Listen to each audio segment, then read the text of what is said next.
இன்னைக்கு நம்ம பார்க்க போற ஸ்டோரி 1945 நடக்கிறது. நம்மளுக்கு சுதந்திரம் வந்ததே 1947 தான். ஆனா அப்ப ஜப்பான்ல இன்னும் சுதந்திரம் கிடைக்கல. நம்ம ஊர்ல பிரிட்டிஷ் முன்னாடி எப்படி பண்ணாங்களோ அதே மாதிரி தான் அங்கேயும் மக்களை சுத்தமா மதிக்காம குப்பை மாதிரி ட்ரீட் பண்ணி துன்பப்படுத்திட்டு இருக்காங்க. அதுலயும் ஒருத்தவன் உயர்ந்து பெரிய நிலைமைக்கு வரான். இருந்தாலும் ஒரு போலீஸ் ஆபீசர் அவர் தேவைக்காக நான் சொல்ற ஒருத்தவங்களை நீ கண்டுபிடிச்சு கொடுக்கணும், அப்படி நீ பண்ணலனா நீ உயர்ந்து வந்த எல்லாத்தையுமே சுக்குநூறா அழிச்சிருவேன், உன்னோட கார், உன்னோட பணம், உன்னோட வீடு எல்லாத்தையுமே அழிச்சிருவேன், அது மட்டும் இல்லாம உன்னை எல்லாரும் மாதிரியுமே போருக்கு அனுப்பி விட்டுருவேன் அப்படின்ட்டு மிரட்டுவான். அதுக்கு அந்த பையனுமே நான் உயர்ந்து வந்த எல்லாத்தையுமே தக்க வைக்கணும்னு சொல்லி நினைச்சுக்கிட்டு அந்த பொண்ணு கண்டுபிடிக்கிறதுக்கு எவ்வளவு ரிஸ்க் எடுப்பான்றத சூப்பரா காட்டியிருப்பாங்க. என்ன நடக்குதுன்றத வாங்க நம்ம டைரக்டா வீடியோக்குள்ள போய் பார்த்தலாம்.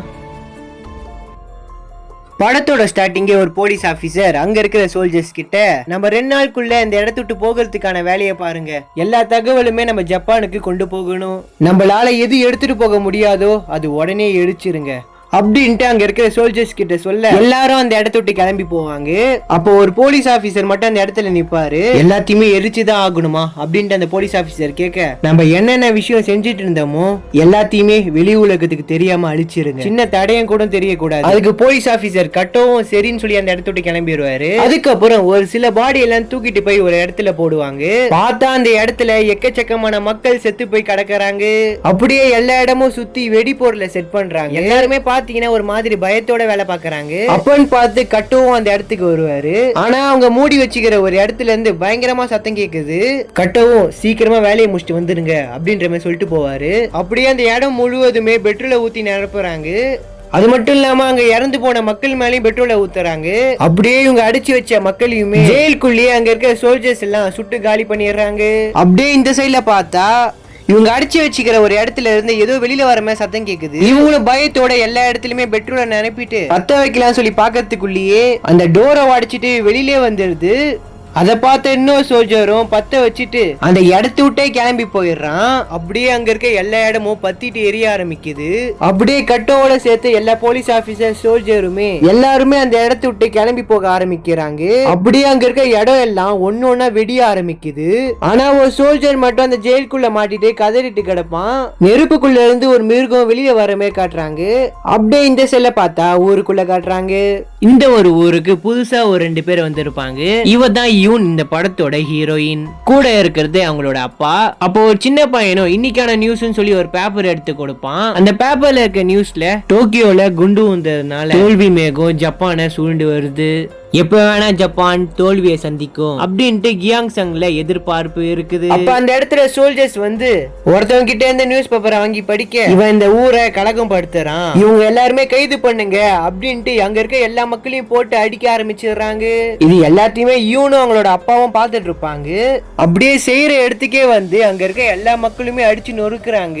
அதுக்கப்புறம் எல்லா மக்களுமே ஒரு இடத்துல கூட்டி சித்திரவதைப்பட்டு சாக போறீங்களா இல்லனா ராணுவத்துல சேர போறீங்களா, அங்க இருக்கிற மக்களுக்கும் வேற வழி இல்லாம ராணுவத்துல சேரன்னு சொல்லி ஒத்துக்கிட்டு எல்லாருமே கை நாட்ட வைக்கிறாங்க. அப்படியே இந்த சைட்ல பார்த்தா நம்ம ஹீரோவை காட்டுறாங்க. இவனை ஒரு மிஷின்ல போட்டு ஷாக் கொடுத்துட்டு இருக்காங்க. இவனோட பேரு ஜான் டே சங். எல்லா உண்மையை ஒத்துக்கோ அப்படின்ட்டு ஒரு போலீஸ் ஆபீசர் சொல்லுவாரு. அவர் பேர் தான் கமாண்டர் இஷிகா. ஜானை போட்டு பயங்கரமா டார்ச்சர் பண்ணிட்டு இருக்காங்க. வெளியில இருக்க ஒரு சோல்ஜரும் இவன் புரிச்சுக்காரனா, இவரை தெரியாதா, இவர் தான் John Dae Sung, house of golden ட்ரெஷரோட முதலாளி.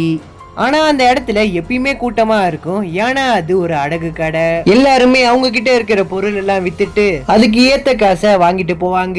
இவர் தான் ஹவுஸ் ஆஃப் கோல்டன் ட்ரெஷர்ல இருக்கிற வேலை செய்யற ஒரு நபர். எல்லாருமே மனசு வராம தான் இந்த கடையில விற்க வருவாங்க சொல்லி எல்லாத்துக்குமே தெரியும். அப்படிதான் இங்கேயுமே. அப்படியே இவனும் இங்க வேலை பார்க்கிற ஒரு பையன் தான் அடகு வச்ச பொருட்கள் எல்லாத்தையுமே தள்ளிட்டு போயிட்டு இருப்பான். அப்ப அந்த இடத்துல ஒரு லேடி வருவாங்க. வந்து அங்க இருக்க எல்லா பொருட்களுமே பார்த்துட்டு ஒழுங்கா நீ எடுத்துட கொடுத்துரு அப்படின்ற மாதிரி கேட்பாங்க. அவனும் எடுத்து ஒரு வாட்சை இவங்க கிட்ட கொடுத்துருவான். இன்னொரு வாட்டி ஏதாவது எடுத்தனா உன்னோட கண்ணை நோண்டிடுவேன் அப்படின்ற மாட்டி விடுவாங்க. இவங்களோட பேரு மிஸ்ஸஸ் நாவல். இவங்களுமே ஒரு ரூமை திறந்து உள்ள போகிறாங்க. காஸ்ட்லியான பொருட்கள் எல்லாமே அங்கதான் இருக்குது. டேசங் வந்து நாவல் கையில இருக்க வாட்ச் எடுத்து இவன் கையில கட்டிப்பான். அப்ப அவரை பத்தி அவரே சில இன்ட்ரோ கொடுப்பாரு. நான் தான் ஜான் டேஸ் சங். நானே உழைச்சி இந்த ஊர்ல ஒரு முக்கியமான ஒரு ஆளா மாறினேன். நான் எதை பார்த்தோம் யாருக்குமே நான் பயப்பட மாட்டேன். நான் தான் ஹவுஸ் ஆஃப் கோல்டன் ட்ரெஷரோட முதலாளி. நான் எது நினைச்சாலும் எனக்கு உடனே கிடைச்சிரும். அப்படியே அந்த இடத்துல ஒருத்தவன் மூஞ்ச தண்ணி ஊத்துற மாதிரி காட்டுறாங்க. இது எல்லாமே வெளியில இருக்க சோல்ஜர்ஸ் சொன்ன கதை தான். இதெல்லாம் ஆரம்பிச்சதெல்லாம் தகாத உறவு. இங்க கமாண்டர் இஷிகாவும் எதுக்காகடா என் ஒய்ஃப் பின்னாடி கழுகு மாதிரி சுத்தி சுத்தி வர, மறைக்காம உண்மையை சொல்றா அப்படின்ற மாதிரி கேட்க, நீங்க எல்லாத்தையுமே தப்பா புரிஞ்சிட்டு இருக்கீங்க. நீங்களே உங்க ஒய்ஃப் மேல சந்தேகப்படுறீங்களா? இது எல்லாமே அவங்களுக்கு தெரிஞ்சா என்ன ஆகும் கொஞ்சம் யோசிச்சு பாருங்க அப்படின்ட்டு இஷிகாவ கிட்ட சொல்லுவான். அதுக்கப்புறம் கட்டி போட்டு வச்சுக்கிற எல்லாத்தையுமே அவுத்து விட்டுறாங்க. உங்களுக்கு என்னதான் என்கிட்ட இருந்து வேணும் இஷிகாவா? அப்ப அவருமே ஒரு பொண்ணோட போட்டோவை காட்டி, இவ காணாம போய் இன்னி ஒரு வாரம் ஆச்சு. பொண்ணு காணாம போன கேஸா? இது விசாரிக்கிறது போலீஸோட வேலை. ஜியாங் சங்ல உனக்கு தெரியாத தகவலே கிடையாது. போஞ்சோங்ல எந்த ஒரு தகவலா இருந்தாலுமே ஜான் டேல் சங் கிட்ட கேளுங்கன்ற மாதிரி சொல்றாங்க. அது பணமா இருந்தாலும் பொருளா இருந்தாலும் நபரா இருந்தாலும் சரி. டேல் சங்கும் பணத்தை ஏமாத்தி ஓடுறவங்களை மட்டும் தான் நான் கண்டுபிடிப்பேன். இந்த மாதிரி பொண்ணுங்க இல்ல அப்படின்னு சொல்லி போகும்போது இஷிகாவும் அவனை பிடிச்சி உட்கார வச்சு, நீ தான் அந்த பொண்ணை கண்டுபிடிக்கணும். அவ எப்படி தப்பிச்சு போயிருந்தாலும் நீ தான் அதை கண்டுபிடிக்கணும். அப்படி மறுத்தனா என்ன ஆகும்னு சொல்லி உனக்கு தெரியுமா? உனக்கு சொந்தமா இருக்க எல்லா பொருட்களுமே எடுத்துப்பேன். உன் பேர்ல இருக்கிறது எதுவுமே மிஞ்சாது. உன்னோட வீடு, உன்னோட காரு, உன்னோட நிலம், பணம், அது மட்டும் இல்லாம ஹவுஸ் ஆஃப் கோல்டன் ட்ரெஷருமே அழிச்சிருவேன். அது எல்லாத்தையுமே நீ இழந்துருவேன். ஆனா நீ சாக மாட்டேன். ஏன்னா நான் உன்னை போருக்கு அனுப்பிடுவேன். அதுக்கு டேசங்கும் வேலையை முடிக்கிறதுக்கு எவ்வளவு நாள் தருவீங்க? அதுக்கு அவருமே சக்குரா மலர்கள் விழுற வரைக்கும் அப்படின்ற மாதிரி சொல்லுவாரு. அப்படியே இந்த செல்ல பார்த்தா நம்ம ஹீரோவும் வீட்டுக்குள்ள வருவான். அப்போ நோவனும் யார் இப்படி உங்களை அடிச்சது அப்படின்ற மாதிரி கேட்க, இந்த இடத்தையுமே ஹவுஸ் ஆஃப் கோல்டன் ட்ரெஷரை விற்கிறதுக்கு எவ்வளவு நாள் தேவைப்படும் அப்படின்ற மாதிரி கேட்க, அதுக்கு ஒரு மாசம் போதும்ல அப்படின்ட்டு டேசங் கேட்பாரு. இப்போ என்ன பிரச்சனை அதை சொல்லுங்கன்னு சொல்லி நோவல் கேட்பாங்க. இந்த முறை பிரச்சனை பெருசு, என்னால தப்பிக்க முடியாது. அப்படியே இந்த செல்லி இவங்க ரெண்டு பேரும் பாத்தீங்கன்னா ஊருக்குள்ள வந்திருப்பாங்க. அப்ப யூனோட அப்பாவும் நான் விசாரிச்சுட்டு வரேன்னு சொல்லி ஒரு இடத்துக்குள்ள போவாரு. அப்ப அந்த இடத்துல ஒரு லேடி இருப்பாங்க. உங்களுக்கு சஜிமோட்டோன்னு ஒரு ஓவியர் தெரியுமா அப்படின்ற மாதிரி கேட்க, எனக்கு சஜிமோட்டோன்னு 2 பேரும் தெரியும், ஆனா அவர் ஓவியர் இல்ல, வேற ஆளை பாருங்க அப்படின்ற அந்த லேடி அனுப்பி விடுவாங்க. அப்ப அவங்களே கூப்பிட்டு, வேணும்னா ஹவுஸ் ஆஃப் கோல்டன் ட்ரெஷர்ல போய் பாருங்க, ஜான் டேஸ் அங்க தாங்க நடத்திட்டு இருக்காரு. எந்த ஒரு தகவலா இருந்தாலும் அவர் மூலியமா கிடைக்கும் சொல்லி சொல்லுவாங்க. அது பணமா இருக்கலாம், இல்ல இடமா இருக்கலாம், இல்ல நபரா கூட இருக்கலாம். இந்த ஊர்ல எல்லா தகவலுமே அவருக்கு மட்டும் தான் தெரியும் சொல்லி அனுப்பி விடுவாங்க. இந்த சைடுல யூனு ஒரு இடத்துக்குள்ள போய் நிக்குது பாத்தீங்களா, அந்த வண்டியை நீங்க விக்கிறீங்களா அப்படின்ற மாதிரி கேட்பா. அது வேலை செய்யல, இன்ஜின் எப்பயோ கெட்டு போயிருச்சு, அதை நான் வாங்கிக்கிறேன், அதுக்கு எவ்வளவு கேக்குறீங்க? 200 ரூபான்னு சொல்லி யூன் கேப்பா. அதுக்கு அந்த நபருமே 300 ரூபான்னு சொல்லி சொல்லுவாரு. ஓடாத வண்டிக்கு 300 ரூபானா, இது என்ன தவிர வேற யாருமே வாங்க மாட்டாங்க புரிஞ்சுக்கோங்க அப்படின்ற மாதிரி சொல்ல, அதுக்கு அவருமே குறைச்சி 280 ரூபான்னு சொல்லி போடுவாரு. அதுக்கு யூனோ 280 ரூபான்னு சொன்ன உடனே அதுக்கான பொருட்கள் எல்லாத்துக்குமே காசு கொடுத்துட்டு எடுத்துட்டு போயிருவா. இவனும் அவ்வளவு காசு வாங்கிட்டேன்னு சொல்லி சந்தோஷத்துல இருப்பான். இவனும் அந்த வண்டிக்கு ஒரு சில ஆல்ட்ரேஷன்லாம் பண்ணிட்டு பெட்ரோல் எல்லாத்தையுமே ஊத்திட்டு கிடப்பா. அந்த வண்டி எல்லாம் ஸ்டார்ட் ஆகாதுன்னு சொல்லி காசை ஜாலியா எண்ணிட்டு இருப்பான். பார்த்தா அந்த வண்டியை இவ எப்படியோ ஸ்டார்ட் பண்ண வச்சிடுறா. அதை பார்த்து அந்த கடைக்காரனும் ரொம்பவே ஷாக் ஆயிடுறான். அப்படியே இந்த சைடுல ஜான் டேஸ் சங்கம் அங்க நடந்த கதையை வீட்டுல வந்து சொல்றாரு. அதுக்கு லீயும், நாங்களே எதுவும் கவலைப்படல, நீங்க எதுக்கு கவலைப்படுறீங்க? நீங்க தான் ஜான் டேஸ் சங், உங்களுக்கு தெரியாத தகவலே கிடையாது இப்படின்றதுக்குள்ள கண்டுபிடிச்சு கொடுத்துருவாங்க, எதுக்கு நீங்க கவலைப்படுறீங்க அப்படின்ற மாதிரி லீ சொல்லுவாரு.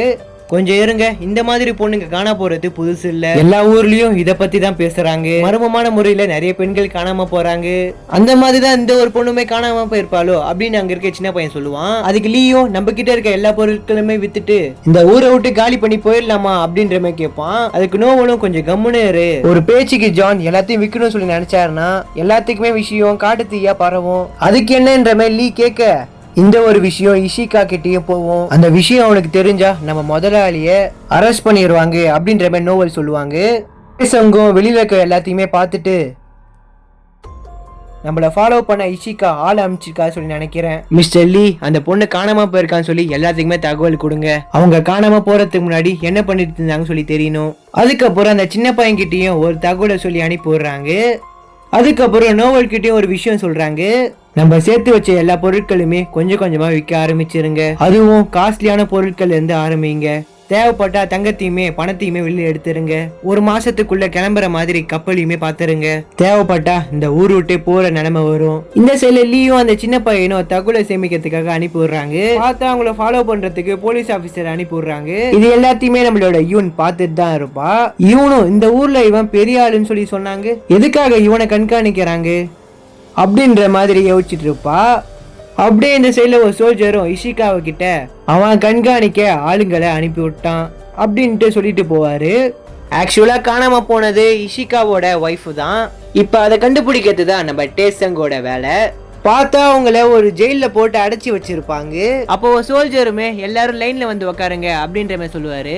அப்படியே கதவை திறந்து உள்ள இருந்து ஒரு பொண்ணை பார்த்தீங்கன்னா தூக்கிட்டு போவாங்க. மியாங்ஜாவும் அதை பார்த்து பயங்கரமா பயப்படுவாங்க. பார்த்தா அந்த இடத்துல இருந்து 2 பொண்ணை தூக்கிட்டு போய் ஒரு இடத்துல பார்த்தீங்கன்னா அடைச்சி வைப்பாங்க. அது மட்டும் இல்லாம அவங்க சாப்பிட்றதுக்கு உணவும் கொடுத்துருவாங்க. உடனே அங்க இருக்க 2 பேருமே அங்க இருக்க உணவு எல்லாத்தையுமே சாப்பிட ஆரம்பிக்கிறாங்க. இது எல்லாத்தையுமே கட்டோ பார்த்துட்டு தான் இருப்பாரு. பார்த்தா ஒரு டியூப்ல இருந்து புழு மாதிரி ஒண்ணு பார்த்தீங்கன்னா அடைச்சி வச்சுக்கிறாங்க. இங்க யூனும் நம்ம ஹீரோ எப்ப வருவான்னு சொல்லி பாத்துட்டு இருக்க, நம்ம ஹீரோவும் வெளியில பாத்தீங்கன்னா நடந்து வந்துட்டு இருப்பான். அப்ப இங்க கண்காணிக்கிற ஒருத்தவனும் நம்ம ஹீரோ எங்க போனான்னு சொல்லி தேடிட்டு இருப்பான். பார்த்தா ஜன்னல் வழியா வந்து பயன்படுத்துறான். ஒரு இடத்துல விட்டுரு அப்படின்னு சொல்லி அவன் வண்டியில ஏறி உக்கார அவனும் வேற வழி இல்லாம டேசங்க கூட்டு போகிறான். இவனும் நம்ம ஹீரோவை ஃபாலோ பண்ணிட்டு இருப்பாங்க. இங்க நோவனும் விற்கிறதுக்காக நிறைய பொருட்களை ஏதிட்டு வந்து கொடுத்துருப்பாங்க. எதுக்குங்க இவ்வளவு பொருள், எதா பிரச்சனையா அப்படின்ற மாதிரி அவர் கேட்க, டேசங் இந்த ஊரை விட்டு போக முடிவு பண்ணிட்டாரா, அப்படிதான் எல்லா இடத்துலயுமே பரவிட்டு இருக்குது. உங்களுக்கு என்ன பிரச்சனைன்னு சொல்லி எனக்கு தெளிவா தெரியுது. இந்த ஒரு விஷயத்துல ஒரு நபரால ஹெல்ப் பண்ண முடியும்னு சொல்லி நினைக்கிறேன். அவங்க யாரு காணாம போனாலும் ஈஸியா கண்டுபிடிச்சு கொடுத்துருவாங்க. எந்த ஒரு ஊருக்கும் போனாலும் கூட அவங்கள நம்பலாம் ஈஸியா கண்டுபிடிச்சு கொடுப்பாங்க அப்படின்ற மாதிரி சொல்ல, இங்க நம்ம ஹீரோவும் வண்டி ஓட்டவனுக்கு காசை கொடுத்துட்டு ஒரு இடத்துக்குள்ள பாத்தீங்கன்னா போகிறான். அப்ப அங்க இருக்கிறவங்க கிட்டயும் இதுக்கு பேக் சைடு ஏதாவது இருக்கா அப்படின்ற மாதிரி கேட்க அவங்களுமே அதுக்கான ஒரு வழியை காட்டுவாங்க. பார்த்தா இவனும் நம்ம ஹீரோவை ஃபாலோ பண்ணிட்டு பின்னாடி வந்துடுறா. பார்த்தா ஒரு இடத்துல டேசங்க காணும். அவனும் எங்கன்னு சொல்லி தேடும் போது பின்னாடி வந்து அவன் மண்டையில கண்ணை வச்சு நீ யாருன்னு சொல்லி கேட்பான். நீ ஒன்னும் இஷிகாவோட ஆள் மாதிரி தெரியல, அது மட்டும் இல்லாம நீ ஆபத்தான ஒரு பொருளை கூட மறைச்சு வச்சிருக்க. அதை எடுக்கலாம்னு சொல்லி போகும்போது நம்ம ஹீரோ போட்டு யூன் பயங்கரமா அடிக்க ஆரம்பிச்சிடுறாங்க. நம்ம ஹீரோனால யூன் கூட சுத்தமா சண்டை போட முடியல, போட்டு பயங்கரமா அடிக்க ஆரம்பிச்சிடுறா. நம்ம ஹீரோவும் கட்டையை எடுத்து அவளோட தாடையில அடிக்க அப்பதான் தேசங் அவளோட முகத்தை முதல் வாட்டி பாப்பான். தேசங்கும் கன் எடுத்து யூன் நெத்தில நீட்ட யூனும் கத்தி எடுத்து டேசங் கழுத்திலே வைப்பான். அதுக்கப்புறம் 2 பேருமே 3 எண்ணி முடிச்சதுக்கு அப்புறம் ஆயுதத்தை கீழே இறக்கிடுறாங்க. சரி இப்ப என்கிட்ட இருந்து உனக்கு என்ன வேணும்னு சொல்லி சொல்லு, உன்கிட்ட தான் எல்லா தகவலுமே இருக்குன்னு சொல்லி சொன்னாங்க, அதுக்கு நான் பணமும் கேட்பேன் அப்படின்ற மாதிரி சொன்னாங்களா. நான் ஒருத்தவனை தேடி வந்தேன், அவன் ஒரு ஜப்பான்காரன் ஓவியனா இருக்கிறான், சோல்ஜராகவும் அரசு அதிகாரியாகவும் இல்லைனா அப்ப அவன் முக்கியமான ஆளா கூட இல்ல. சோ நீ என்ன தப்பா நினைச்சிக்காத, நான் அடிமட்டது எல்லாத்தையுமே சேகரிக்க மாட்டேன். அது மட்டும் இல்லாம 10 வருஷத்துக்கு முன்னாடி காணாம போன எங்க அம்மாவும் தேடி வந்தேன் அப்படின்ற மாதிரி சொல்லுவா. அப்ப சஜிமோட்டோ கூட தான் ஓடி போனாங்களா சொல்லி தப்பா பேசுவான். அப்ப இவனோ டேசங்க கணத்திலே அரைஞ்சிருவா. உனக்கு பேசவே தெரியல, நீ ஒரு குப்பை அப்படின்னு சொல்லி அந்த இடத்து விட்டே கிளம்பிடுவா. அப்படியே ஒரு சீன்ல சஜிமோட்டோ ஏதோ வரைஞ்சிட்டு இருக்கமே காட்டுவாங்க. அப்படியே இந்த சைடுல ஒருத்தவனை காட்டுறாங்க. இவன் பேர் பாத்தீங்கன்னா கேவான். இவனும் நம்ம ஹீரோ மாதிரி ஒரு பெரிய பணக்காரன் தான். தேசங் வந்து மியாங்ஜாக் பத்தி இவன் கிட்ட கேட்பான். அதுக்கு கேவானும் அந்த பொண்ணா என் தோல் மேல சாஞ்சிட்டு என்ன லவ் பண்றேன்னு சொல்லி சொன்னான். ஆனா இப்ப வேற ஒருத்தன் கூட போயிட்டான். ஆனா இப்ப அவ எங்க இருக்கான்னு சொல்லி எனக்கு தெரியாது. எதுக்கு நீ அவளை பத்தி இப்ப கேக்குற? நான் அவளை தூக்கிட்டு போயிட்டேன்னு சொல்லி நினைச்சுக்கிட்டியா? சரி விடு, உனக்கு தெரியாதுன்ட்டல அப்படின்னு சொல்லிட்டு டேசங்கும் இந்த இடத்த விட்டு பாத்தீங்கன்னா கிளம்புவான். போகும்போது அவனும் உன்னோட பணத்தை எல்லாத்துக்குமே செலவு பண்ணான், எதுக்கு நீ மூடி வைக்கிற அப்படின்னு தான் பணம் வீணா தான் போகும் அப்படின்னு சொல்லி நம்ம ஹீரோவை சில வார்த்தை திட்டுவான். உடனே நம்ம ஹீரோ கிட்ட வந்து அதை சம்பாதிக்கிறதுக்கு நான் ரொம்பவே கஷ்டப்பட்டேன், நீ என்ன வேணா சொல்லிக்கோ, ஆனா நீ என் பணத்தை அசிங்கப்படுத்தாத அப்படின்னு சொல்லிட்டு அந்த இடத்துட்டே கிளம்பி போயிடுவான். இங்க ஒரு சோல்ஜரும் அங்க நடக்கிறத வந்து பாருங்கன்னு சொல்லி டிட்டோ கிட்ட சொல்லுவான். அவருமே கிளம்பி போய் பாக்குறாரு. பார்த்தா 2 பேருமே வழியில மோசமா துடிச்சிட்டு கிடக்குறாங்க. ஒருத்தவங்க கழுத்துல புழு மாதிரி ஏதோ ஒண்ணு போகுது. இங்க டேசங்க பாத்தீங்கன்னா வீட்டுக்கு வந்துடுறாரு. அப்ப நோவலும் வந்து நான் நம்ம புரோக்கர் கிட்ட பேசினேன், யாரு காணாம போனாங்களோ கண்டுபிடிக்கிற திறமை ஒரு 2 பேருக்கு இருக்கான் அப்படின்ட்டு ஒரு 2 பேரை நோவல் காட்டுவாங்க. பார்த்தா அது யூனும் அவங்களோட அப்பாவும் தான். அதை பார்த்து நம்ம ஹீரோவும் அதிர்ச்சி ஆக்குறான். அதுக்கப்புறம் உட்கார வச்சுட்டு சில கொஸ்டின்லாம் அவர்கிட்ட கேட்பான். காணாம போனவங்களை எந்த முறையில கண்டுபிடிப்பீங்க அப்படின்ற மாதிரி கேட்க அதுக்கு அவருமே சூழ்நிலை பொறுத்த மாதிரி இருக்கும், எதா இருந்தாலும் பலன் தர மாதிரி இருக்கணும். உங்களுக்கு தெரிஞ்ச மாதிரி ஏதாவது ரகசிய முறை இருக்கா? எந்த முறையா இருந்தாலும் நாங்க விட்டு கொடுக்க மாட்டோம். கண்டுபிடிக்க வேண்டியவங்களை கண்டுபிடிச்சே தருவோம். இந்த உலகத்துல இருக்க எந்த மூலையில போய் ஒழிஞ்சாலும் எங்க கிட்ட இருந்து தப்பிக்கவே முடியாது அப்படின்ற மாதிரி சொல்லுவாரு. இப்ப நம்ம ஹீரோவும் இந்த மாதிரி எத்தனை பேரை கண்டுபிடிச்சிருக்கீங்க அப்படின்ற மாதிரி கேட்க, உடனே இவனு கோவப்பட்டு எங்க மேல நம்பிக்கை இல்லைன்னா விட்டுருங்க அப்படின்ட்டு எழுந்து அந்த இடத்துட்டு போவா. அப்ப அதுக்கு அவருமே ஒரு 10 வருஷத்துல குறைஞ்சது 200 கேஸ் ஆச்சு ஹேண்டில் பண்ணியிருப்போம், அதுக்கு 150 மேல கண்டுபிடிச்சிருப்போம். அவங்க செத்து போயிருந்தாலும் கூட அவங்க 2 பேரும் அந்த இடத்துட்டு கிளம்பி போவாங்க. அப்ப நம்ம ஹீரோவும் நீ சச்சிமோட்டோ பத்தி கேட்டல, ஒரு ஜப்பான்காரன், இப்போ 30 வயசு தொட்ட ஒரு ஓவியன். அது மட்டும் இல்லாம நீ உங்க அம்மாவும் தானே தேடி வந்த, அதை கண்டுபிடிக்கிறது என்னோட பொறுப்பு. நீங்க சீக்கிரமா அந்த பொண்ணை தேடி கண்டுபிடிக்கிற வேலையை பாருங்க, நான் உங்க அம்மாவை தேர்றதுக்காக உதவுறேன் அப்படின்ற மாதிரி நம்ம ஹீரோ சொல்லுவான். சரி எவ்வளவு நாட்கள்ல கண்டுபிடிக்கணும் அப்படின்ற மாதிரி கேட்க, ரகுராம் மலர்கள் உதற வரைக்கும் அப்படின்ற மாதிரி நம்ம ஹீரோ சொல்லுவான். இங்க சஜிமோட்டோவும் ஒரு போட்டோ வரையறதுக்காக ஜெயிலுக்கு கூட்டு வந்திருப்பாங்க.